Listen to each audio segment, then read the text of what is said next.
Bago ko po simulan ang isang napakagandang tula na ito, ay shout out po muna sa mga members ng channel na ito at sa mga patuloy na tumatangkilik at sumusuporta.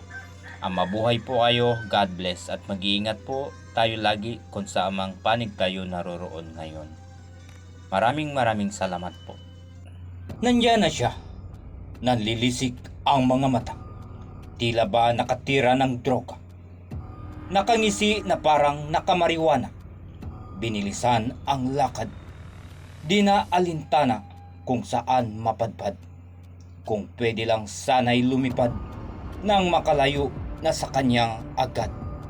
Bawat hakbang ng kanyang mga paa, kasabay ng pawis na tagaktak na sa mukha. Nakakakaba.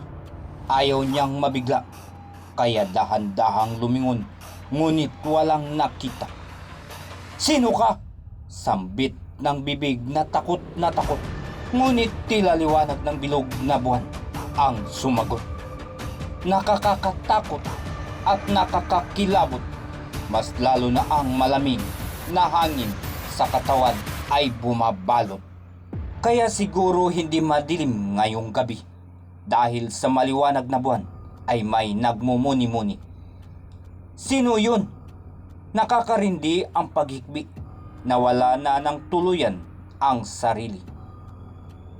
Nandiyan na siya. Mas bumilis ang lakad niya. Humina na ang kaluskos na nakakarindi kanina. Wala na kaya siya? Medyo nawala ang takot at kaba. Napahinto saglit at nagpahinga. Dahan-dahang pinikit ang mga mata at nang pagdilat ko, nasa harapan ko na siya. Di makapaniwala sa nakita. Nagulumihanan ng bahagya. May basag ang figura at medyo may hawig ang kaharap niya. Kambal? Buhay ka? Hindi pwede dahil pinatay na kita. Galit na sigaw niya, kasabay ng pagbasag ng salamin sa harapan niya. Okay, yun. Salamat po sa pakikinig. Nawa ay naibigan nyo yung tula na naibahagi sa atin. At maraming salamat po sa patuloy na pagtangkilik at pagsuporta sa channel na ito. Kung meron po kayong opinion, please comment down below. Hanggang sa muli. Maraming salamat.